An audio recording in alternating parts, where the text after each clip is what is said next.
They looked like any ordinary elderly couple. Wrinkled hands, quiet demeanor, slow southern drawl. Ray and Faye Copeland blended in with small-town Missouri life, until authorities discovered what was buried beneath their farm. America would come to know them as the oldest couple ever sentenced to death. Their crime? Luring drifters into a deadly scam, murdering them in cold blood, and burying the evidence, literally. This is the chilling story of how a seemingly innocent pair of grandparents turned into ruthless serial killers. Intro visual cue. Grainy photos of the Copelands, old farm footage, eerie violin music. Welcome to Dark Truth, where we uncover the darkest corners of the human mind.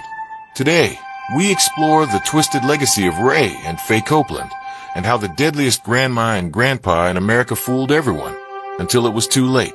Ray Copeland was born in Oklahoma in 1914. His early life was marked by poverty and instability, but it didn't take long for him to find a shortcut through life: crime. By the time he was in his 20s, Ray was already forging checks and stealing livestock. Petty fraud, cons, and short prison stints became his routine. Faye, born in 1921, was the opposite, or so it seemed. Quiet, loyal, and devoted to family. She met Ray in the 1940s, and despite his reputation, she married him. Together, they had 5 children. What no one knew was that behind Faye's soft-spoken manner was a woman willing to follow Ray into darkness. By the 1980s, the couple lived on a small farm in Mooresville, Missouri. Ray, despite his age, kept running scams, buying and selling cattle using stolen checks. But he needed a front. Someone who wouldn't be recognized. That's when the plan turned deadly.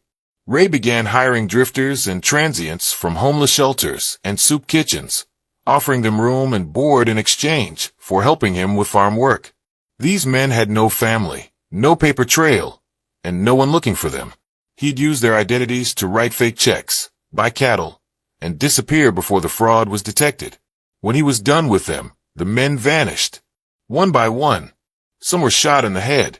Others were buried in shallow graves. A few ended up in wells. No one asked questions. No one even knew they were gone, until one of them survived. Jack McCormick was a lucky man, or maybe just lucky enough to live. In 1989, he walked into the police department in Nebraska and told a story so bizarre, they almost didn't believe him.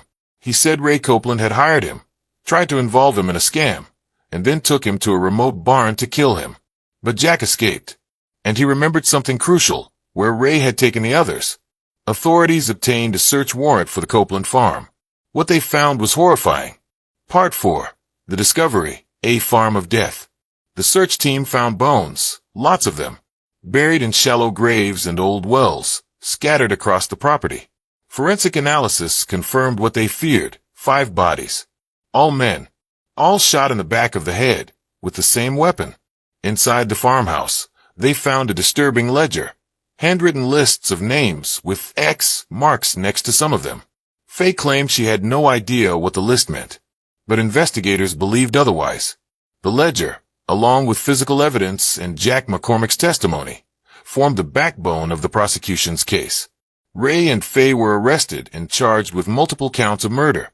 In 1990, Ray Copeland was convicted on 5 counts of murder and sentenced to death. Faye's trial came shortly after. Her defense argued she was an abused wife, manipulated and coerced into compliance. But the jury didn't buy it. They saw her as a willing accomplice, especially given her role in maintaining the ledger of victims. She too was sentenced to death. This made Ray and Faye Copeland the oldest couple in U.S. history to be sentenced to death. Ray died of natural causes in prison in 1993, at the age of 78. Faye's sentence was later commuted to life in prison after public outcry over her age and possible victimhood. She was paroled in 2002 and died in a nursing home in 2003. What makes the Copeland case so chilling isn't just the murders. It's the contradiction. The image of a sweet, aging couple quietly farming their land, while bodies decomposed just yards away. It's the betrayal of trust, the calculated use of vulnerable men, and the complete lack of remorse. Even today, the case raises disturbing questions. How many victims were never found? How did a community overlook so many disappearances? And was Faye truly manipulated, or a mastermind in her own right. Ray and Faye Copeland wore the mask of normalcy, but behind it, they were killers, methodical, cold, and forgotten by time. If this story sent chills down your spine, subscribe to Channel Name for more true crime cases that dive deep into the minds of the unthinkable. And let us know in the comments, was Faye a victim of control or an equal partner in murder? Thanks for watching. Stay safe, stay curious, and remember, not every monster hides in the shadows. Some are hiding in plain sight.